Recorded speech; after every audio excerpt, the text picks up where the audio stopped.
आमिर देवरानी गरीब जेठानी लाई सास के लिए एनिवर्सरी ड्रेस।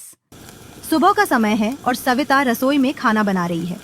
सुषमा वहाँ आती है और कहती है, अरे सविता बहू, जल्दी जल्दी नाश्ता बनाकर सुरेश और अनिल को दे दे, नहीं तो दोनों को ऑफिस जाने में देर हो जाएगी। हाँ माँ जी, बस नाश्ता बन ही गया है, मैं थोड़ी देर में लगा रही हूँ। बहू, तू कहे तो मैं तेरी मदद कर दूं, जल्दी हो जाएगा। अरे नहीं नहीं माँ जी, उसकी कोई जरूरत नहीं है, बस हो ही गया है।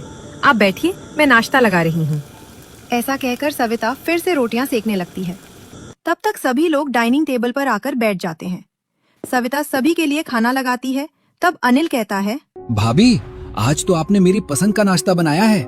नाश्ता बहुत अच्छा बना है। सभी लोग खाना खा लेते हैं। दोनों भाई ऑफिस चले जाते हैं। सुषमा भी पड़ोस में बैठने चली जाती है और सविता घर के कामों में लग जाती है। अगले दिन शाम को सभी लोग हॉल में बैठे थे। तभी पड़ोसन शोभना वहाँ आती है और सुषमा से कहती है, अरे सुषमा बहन, कल मैं अपने घर पर सत्यनारायण भगवान की कथा रख रही हूँ, तुम्हें जरूर आना है।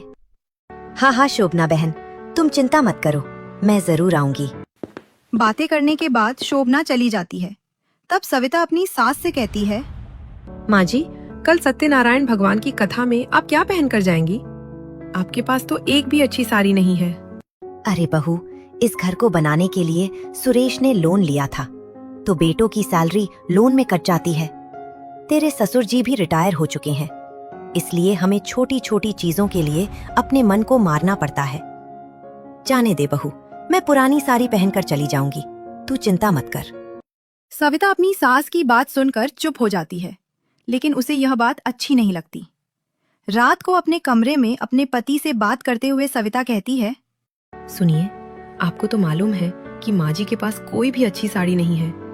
वह कल कथा में क्या पहन कर जाएंगी? आप कल ऑफिस से थोड़ा जल्दी घर आ जाना।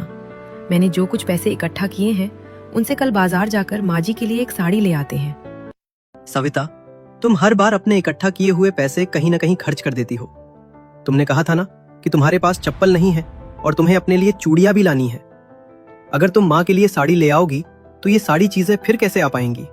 मैं फिर कभी ले लूंगी जी, लेकिन माँ जी के लिए साड़ी खरीदना ज्यादा जरूरी है।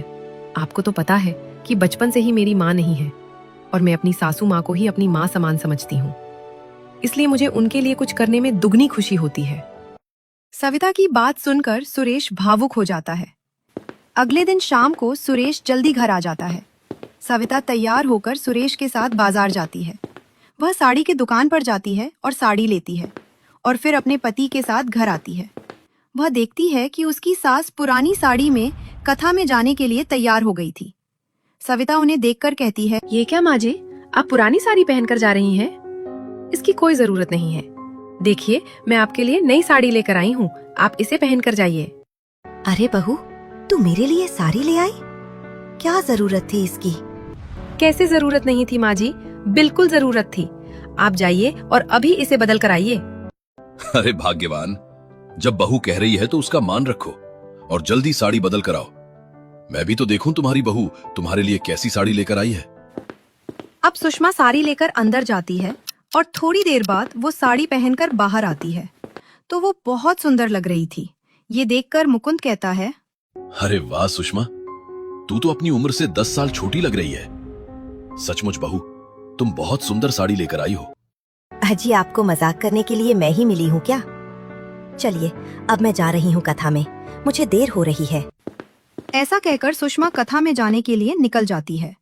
कथा में जाकर वह पहले सभी पड़ोसियों के साथ कथा सुनती है, फिर प्रसाद लेती है और अपनी पड़ोसन नीलिमा से बात करती है। अरे सुषमा बहन, तुम्हारी साड़ी तो बहुत सुंदर लग रही है। हाँ बहन, मेरी बहू आज ही खरीद कर लाई है मेरे लिए। बड़ा प्रेम करती है वो मुझसे। भगवान ने अगर मुझे कोई बेटी दी होती तो मेरी बहू से अच्छी नहीं होती। ये तो तुम सच कह रही हो सुषमा बहन।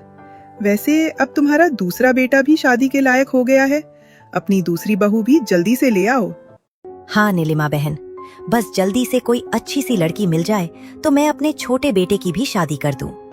सुषमा बहन मेरी बहन की बेटी है, दिखने में बहुत सुंदर है और अभी अभी उसने ग्रेजुएशन भी पूरा किया है। तुम कहो तो मैं बात चलाऊं? ठीक है नीलिमा बहन, मैं अपने घर में पूछकर तुम्हें कल ही बताती हूँ। बातें करने के बाद सुषमा अपने घर आ जाती है। रात को सभी लोग खाना खाने के बाद हॉल में बैठकर मूंगफली खा रहे थे। तभी सुषमा अनिल से कहती है, अनिल बेटा, आज हमारी पड़ोसन नीलिमा तेरे लिए एक बहुत अच्छी लड़की बता रही थी। वो लड़की उसकी बहन की बेटी है और बहुत अच्छी है। तू कहे तो मैं कल बात करूं? दरअसल माँ, मैंने अपने लिए लड़की पसंद कर रखी है। वो बहुत अच्छी लड़की है माँ। उसका नाम सेजल है। मेरे बॉस की ही बेटी है। वो भी मुझसे बहुत प्यार करती है। अच्छा देवर जी, तभी तो मैं सोचूं कि आजकल आप अकेले अकेले मुस्कुराते क्यों रहते हो। वो तो ठीक है, लेकिन तुम्हारे ससुर बहुत अमीर आदमी है। इतने अमीर आदमी की बेटी हमारे घर में एडजस्ट कर लेगी क्या? पिताजी, मैं उसे कई सालों से जानता हूँ। सेजल सब कुछ एडजस्ट कर लेगी और उसे हमारे घर के सारे हालात पता है। तो बेटा फिर देर किस बात की है? कल ही हम सभी सेजल से मिल लेते हैं। अगले दिन सुषमा अपने परिवार के साथ सेजल के घर जाती है। सेजल सभी के लिए नाश्ता लेकर आती है और वो सभी को बहुत पसंद आती है। इस तरह अनिल और सेजल का रिश्ता पक्का हो जाता है। थोड़े ही दिनों में सेजल शादी करके बहुत सारे दहेज के साथ अपने ससुराल आ जाती है। सुषमा सेजल की आरती उतारते हुए कहती है, आओ आओ बहू, दाहिने पैर से कलश को गिराकर गृह प्रवेश करो। हमारे घर में तुम्हारा स्वागत है। सेजल कलश गिराकर गृह प्रवेश करती है। फिर मजदूर उसके दहेज का सामान लाकर घर में रखते हैं।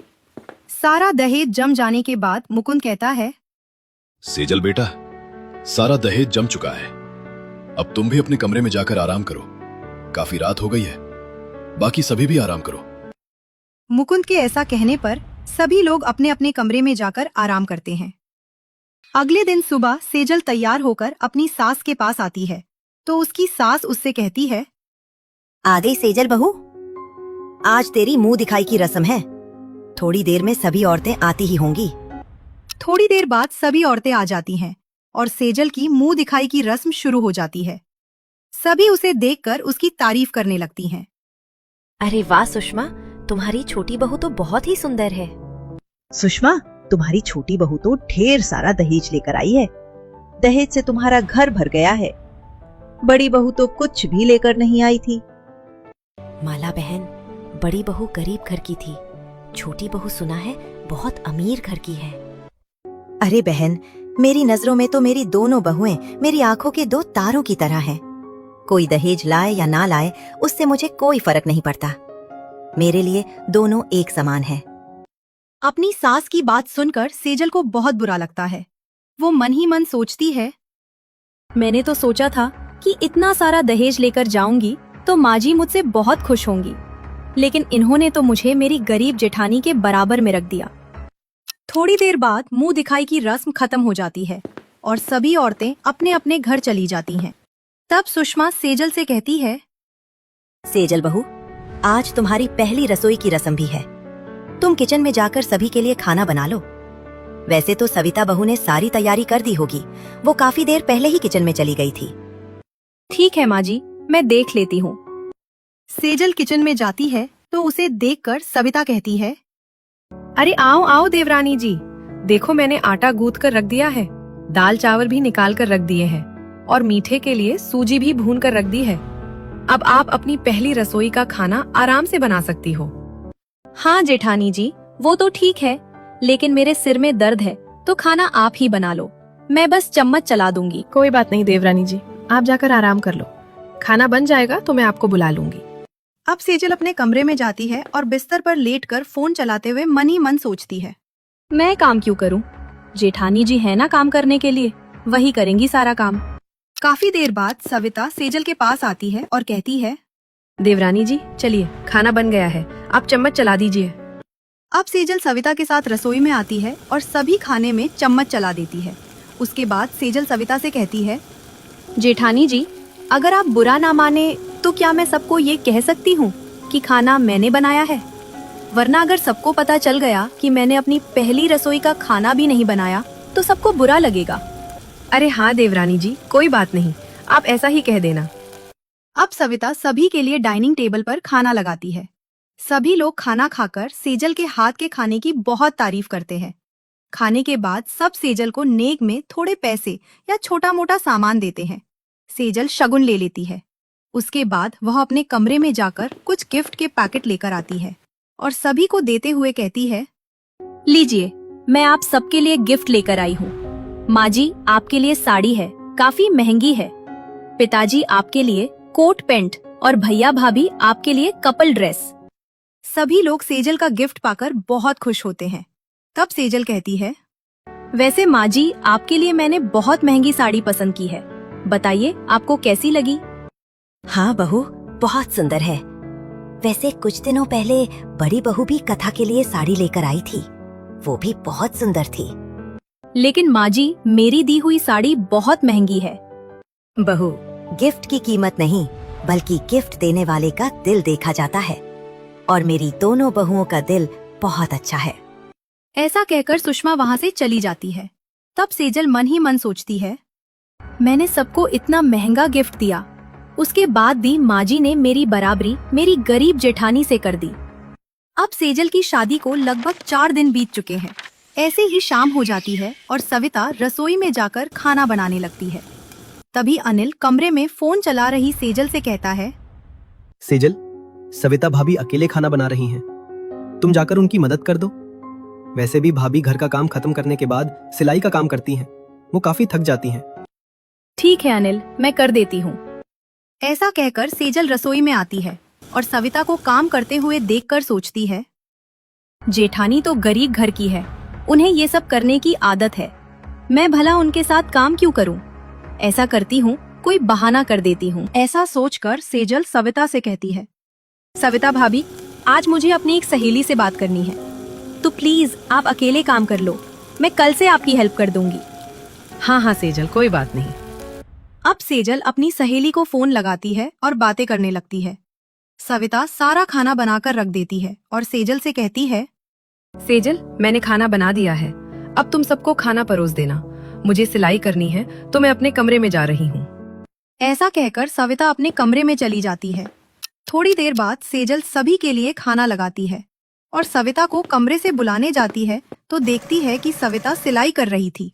ये देखकर सेजल कहती है, जेठानी जी, आप किसके कपड़े सिल रही हो? सेजल, अपने खाली समय में मैं पड़ोसियों के कपड़े सिल देती हूँ, तो मुझे थोड़े बहुत पैसे मिल जाते हैं, जिससे घर का खर्च चलाने में मदद हो जाती है। वैसे मुझे लगता है तुम मुझे खाना खाने के लिए बुलाने आई हो। हाँ हाँ जेठानी जी, चलिए खाना खा लीजिए। फिर सेजल और सविता भी खाने की टेबल पर आकर बैठ जाती है और सभी के साथ खाना खाने लगती हैं। सभी को लगता है कि खाना सेजल ने ही बनाया है। ऐसे ही धीरे धीरे समय बीतता है। सेजल किसी न किसी बहाने काम से बचती रहती है, लेकिन सुषमा को धीरे धीरे ये बात समझ में आ जाती है। एक दिन सुषमा सेजल से कहती है, सेजल बहू, मैं देख रही हूँ कि सविता बहू अकेली ही काम करती है। तुम्हें तो पता है कि उसे काम करने के बाद सिलाई भी करनी रहती है, तो तुम उसके साथ काम करवा लिया करो। आखिर वो बेचारी अकेली